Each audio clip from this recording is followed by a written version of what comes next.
Shout out to all the JavaScript developers who've never done a single leak code question. It's your boy Mike, and today I have a very special guest. I have my man Levi with us. Today we're gonna learn something, right? I think a lot of JS devs were stuck in our bubble, and all you know is Next.js and React. And sometimes it's good to step out that bubble, learn a little system engineering, a little system and design. And I'm just gonna pass it off to Levi with an important question: what are you building? Good question. It's essentially a self-hostable alternative to stuff like Resend, SendGrid, Postmark. Basically, if your app needs to send emails, you could use mine to do it.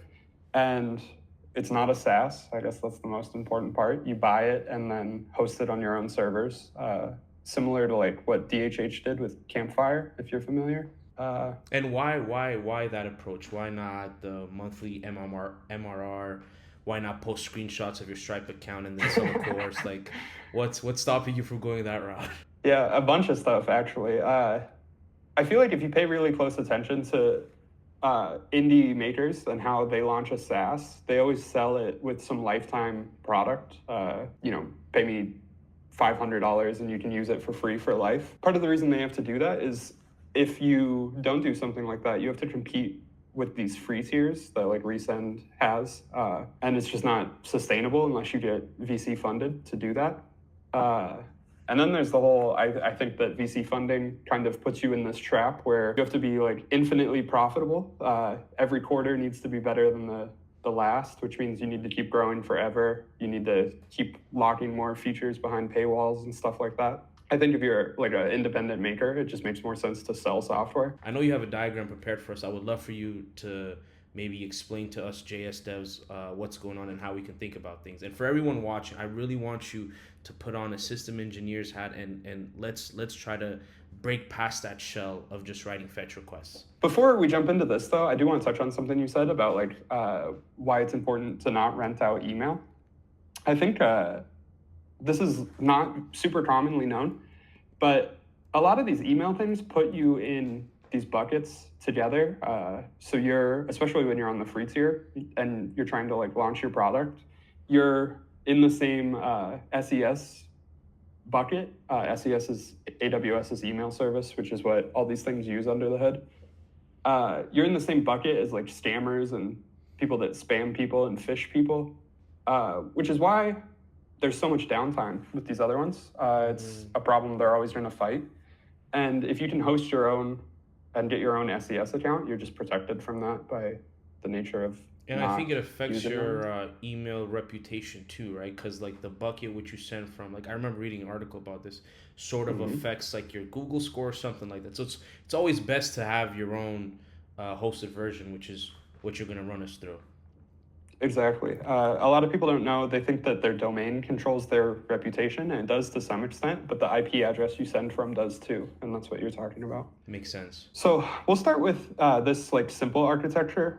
It's how I put my like MVP out, and it worked to get people's attention, and it's how most people build a lot of stuff, but there's some issues with it, and we'll go into that. The way to visualize it, just like any other mailing service, you're going to have your app and it's going to make requests to 00, the name of the product. So when that data request came in, I was creating an email record in the database, basically just something so that there was an ID for you to check on later. And then we would have to actually send the email, and then I would create other records. There's a message record that exists because an email might go to multiple people. You might have someone CC'd or BCC'd or just multiple too. So one email could create 3 or 4 records and 3 or 4 recipients with it. And it would just loop through that until it was done, essentially. And then it would respond to your app. So as you can see in this diagram, there's already an issue, which is your app's waiting a long time for that response. And when I added features like broadcasting, which might go out to 1 million people, that wait time went from kind of long, like a second or two, to really long, like a minute or two. And if you're using everyone's favorite serverless host, it might just time out before that's done. So there's this whole other portion too. After AWS gets an email, it'll respond with an event, and that was just recorded in the same fashion, no queues or anything. So that ties up the server too, which could make it difficult for you to get your requests through if you're sending lots of emails. I made a diagram also about how AWS works. Nice. And this is important because some of the ideas in it are the ideas I took to improve the issue, which is essentially this long wait time, right? If you're making an app, you want to be able to send an email and basically move on and do whatever. You're probably creating records and doing all sorts of stuff too. If, let's say you wanted to email yourself when someone subscribes on Stripe, you probably have all sorts of other actions you do there, and you don't want your email to tie up your server for a long time.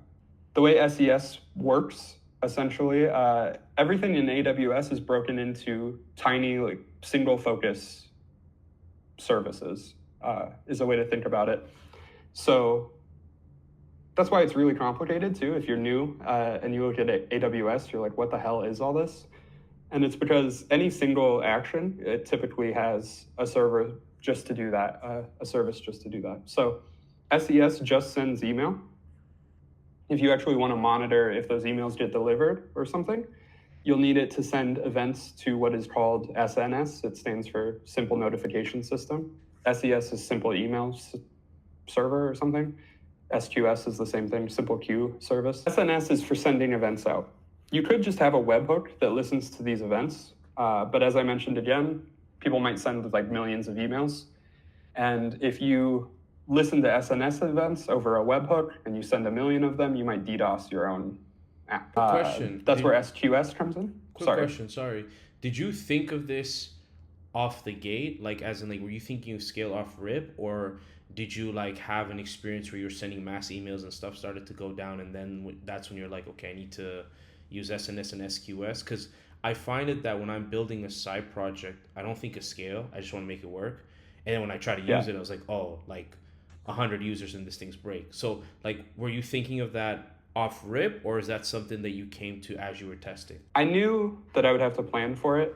As I was saying, this was my initial architecture, and it's just because I wanted a proof of concept out there as fast as possible. So I knew something would have to change with all of this.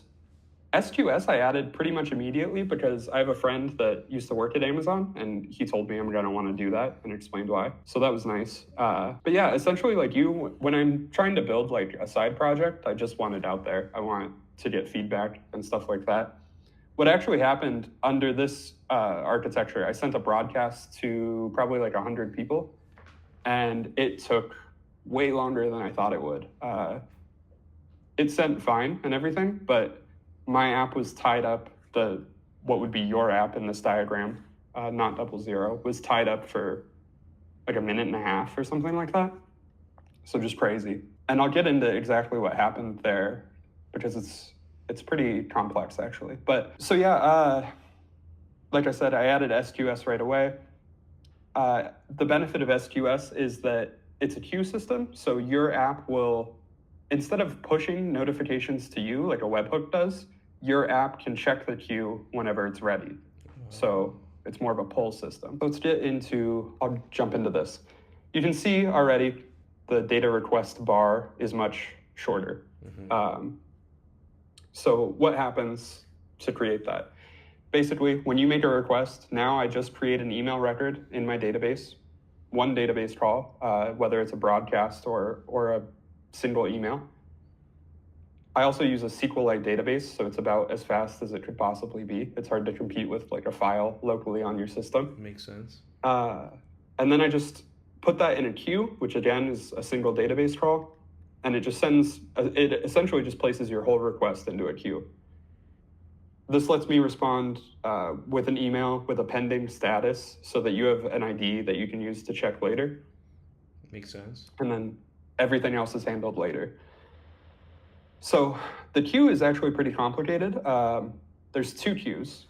One, the send queue, is actually in charge of sending the email. You'll see this line go to AWS from the send queue.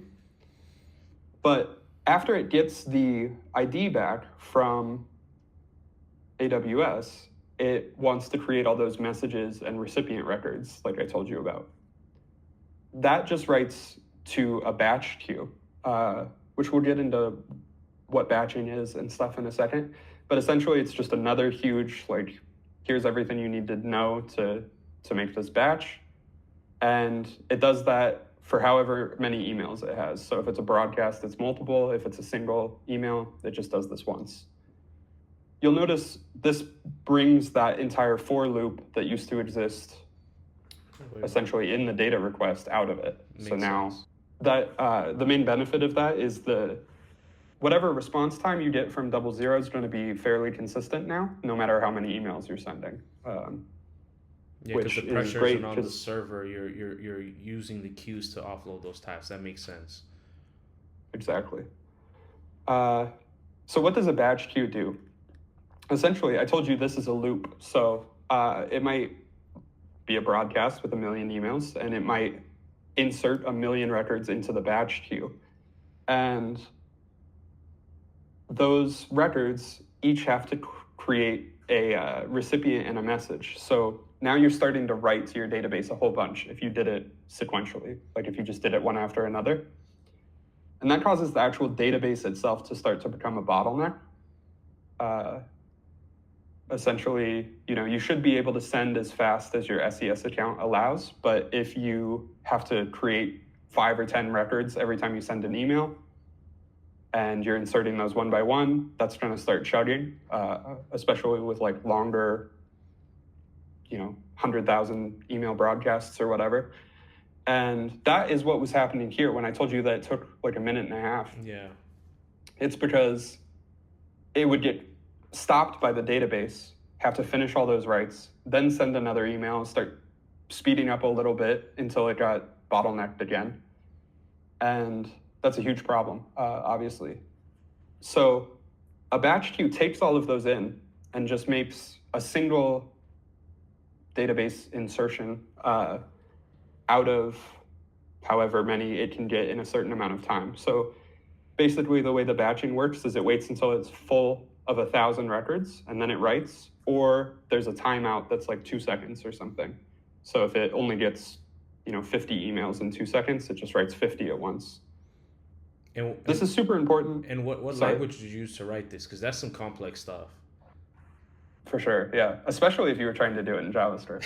There comes the shots. There comes the shots. Yeah, so the whole application's in Elixir using a framework called Phoenix. And that actually made all of this super easy. Phoenix is really cool, and the community kind of rallies around convention the way the Rails community does, if you're familiar with that. Yeah. So for queues, there's one library everyone uses, essentially. It's called Oban. It's really good. It gives you all these features out of the box. I could dive into the code, too, later if you want. But yeah, this stuff would have been crazy complicated if there wasn't already a bunch of great libraries for batching and stuff. Yeah, because I'm thinking of this in JavaScript. I'm like, it's about to blow. Yeah, I didn't mention this, but my first version was actually built in JavaScript with Hano, which you were talking about before the call. Yeah. Okay, that gives me hope. I loved building with Hano, but I did get to this issue. I was investigating a bunch of queues, and there's like 30 that everyone uses in JavaScript, and they all have some features I need and some I don't. And one of the other major things that made me switch languages is my Hano version, you had to deploy like 5 containers to run. And that was, the main Hano app. Then there was a Redis queue, because that's what I ended up going with. I was using a Postgres database, so there was a container for that. Then there was one for background jobs that was a separate container.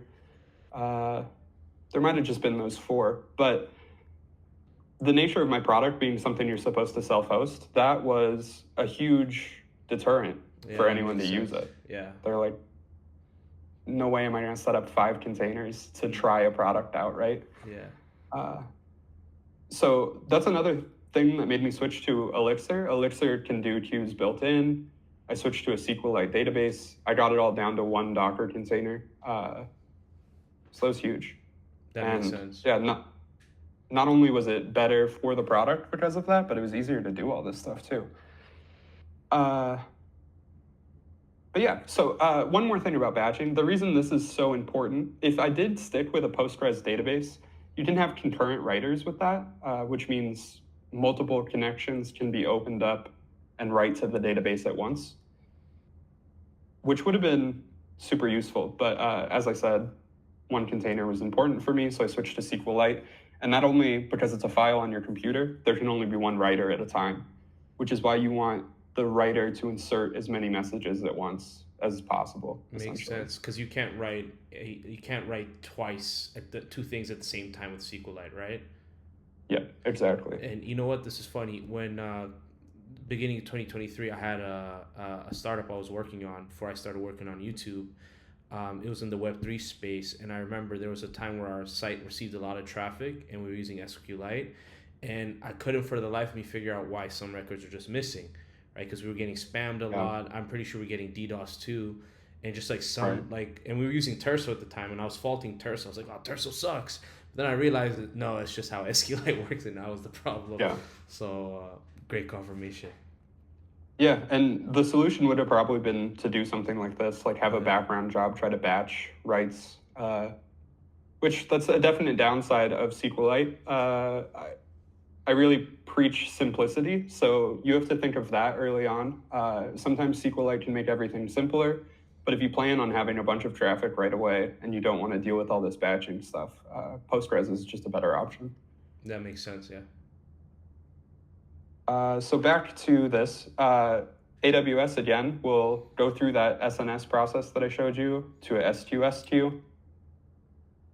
The batch queue is the same thing that reads the SQS messages.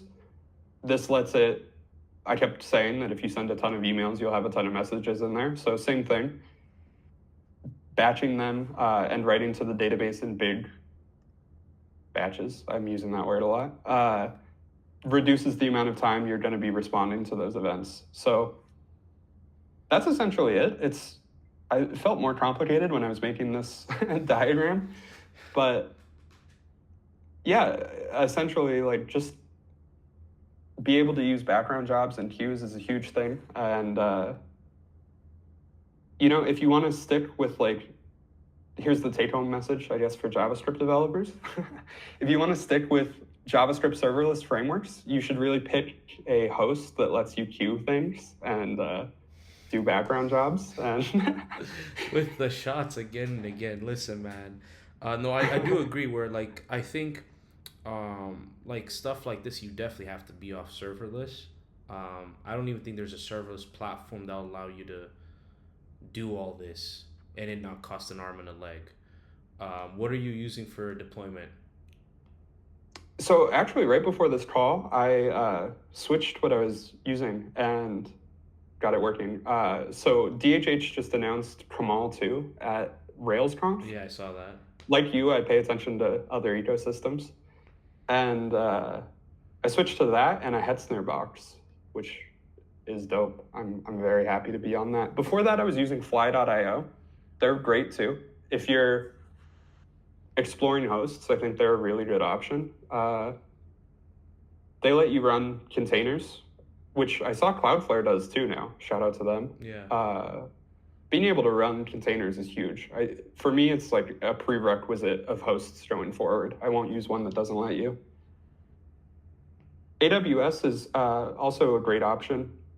As you were saying, there's not one that would let you do this without costing an arm and a leg. I think the two serverless options are Cloudflare and AWS. The issue with AWS is it's so complicated, as I talked about earlier. There's so much to learn. You have to get like certified before you can do anything. You have to get a certificate. I think even a lot of that's overblown. I never used AWS. I worked at companies that did, but they had a whole DevOps team. Yeah. I never touched it. So this project is my first time deploying my own stuff to AWS, and it took some time to learn, but it was like a week or something. It wasn't too crazy. And like I said, they have a lot of free stuff you can get. And then they also have, if you apply for credits as like a startup. They're generous. And as you said also earlier, a lot of these things are just wrappers to AWS. So the reason we think serverless costs so much is like the middleman needs to get theirs. So It's not that expensive, really, but it is really complicated, and I think people really need. I don't know if need is the right word, but for development to be accessible, these wrappers are doing a good thing. This is one of the few times you'll hear me say that, but uh, I'll call out Vercel by name because I'm actually going to say nice things. I built my career on Vercel. For a long time, I didn't know how to do any of this stuff, and I was still able to freelance because they offered just enough for what most of my clients needed. And if I had to, I've been developing for a long time now. That's why it takes me like a week to learn AWS, right? But if I did that when I was brand new, I would be so lost in their terrible docs and weird terminology that it would have taken way longer. So it's really good that there are platforms that can get you onto the web really quick, and that'll let you make money while you're learning a lot of this stuff. And at a later date, you can use that knowledge and try to learn the actual ground level of the stuff you're using and cut a lot of that stuff out. But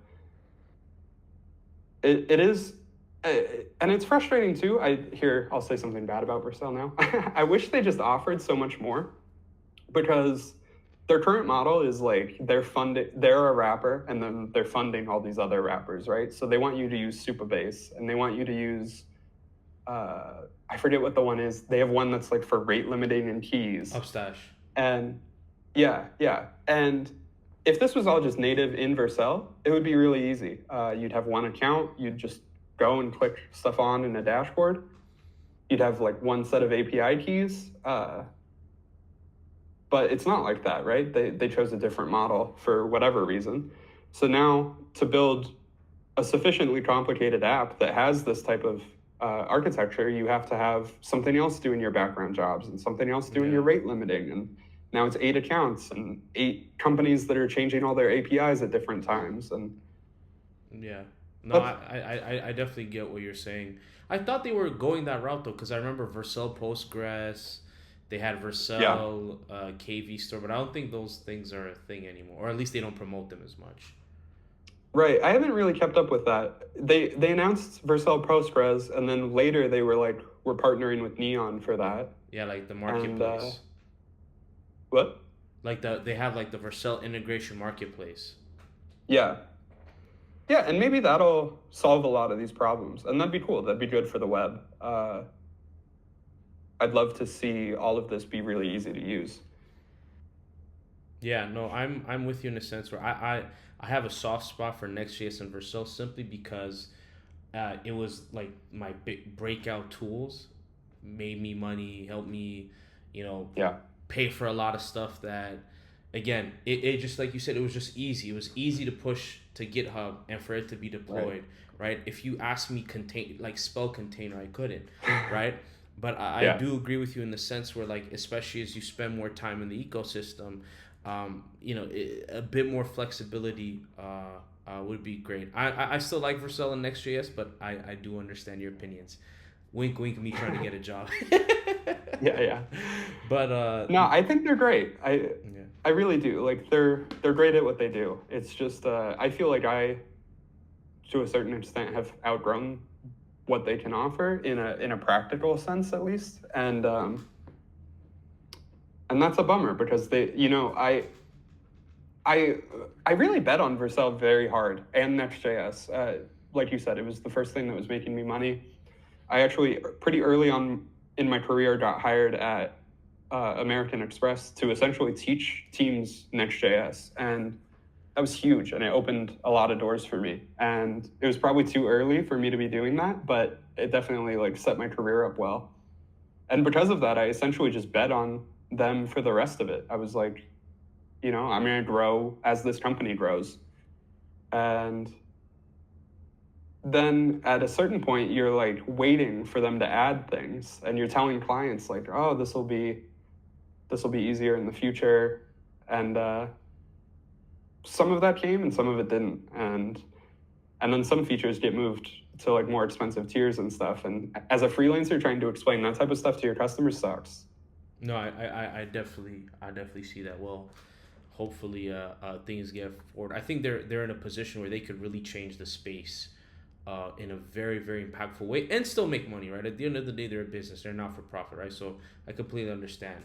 Shareholders got to get paid, but they're not public, so maybe owners have to get paid, whoever it is. But I completely Right. understand that. But I would say, Levi, any last words? Like, this was very helpful. I definitely want to get you on a part two for code. Maybe we can look at the code because I know this is open source, but maybe Yeah. take the next 30 seconds, promote the heck out of it. I'll have links in the description below. Floor is yours. Sounds good. Yeah. If you're a serious business and you're serious about sending email, I think 00 is the clear option. A lot of places I've worked had privacy concerns and stuff that prevented them from being able to use a SaaS. If you're in that situation, definitely check out 00.cloud. If you're a new developer, it's also nice to be able to pay once for something and have a predictable cost going forward. There's two tiers of it. There's a free open source version that is obviously free, and that does transactional emails. So for most apps, that'll be enough. The pro version does stuff like Teams, broadcasts. Basically, I tried to pay gate it in a way that if I thought you were making money off of it, I want mine first. But if you're just starting out, I would highly recommend you just use the free version. Yeah, what else can I say about it? And we're also working on integrating with the starter kit, which is I'm super excited about because that's the one thing that users can own, which is exciting. Yeah, I think you did a great job with that. The only reason I didn't get further along with it is you did a really good job at making things like pluggable and you can opt into them. And I want to make sure to do that too, and probably even make it easy. I don't think I'll write them, but make it easy for people to write extensions for other email services, so that if people want to use one of the SaaSes, they can. So that's awesome. Thanks for that. Hearing that feels great because I seen you guys roll starter kits, and boy, do they get it's flamed. like my hobby. Yeah. Boy, do they get flamed. So I'm happy to hear that. Yeah, I no. remember the one tweet you did flaming this little starter kit.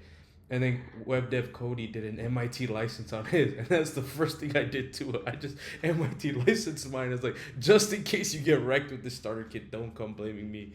I'm just That's funny. Yeah. Oh, I did want to throw in one more thing. The paid option, it's not open source in that like you can view the code already, but it is. It comes with a license that lets you modify it. And view the code. So that's huge. A lot of people don't do that. They lock it like proprietary licenses. I also wrote a whole guide on licensing recently. I'll plug that too on technomancy.dev. I'll have that linked in the description below. Sick.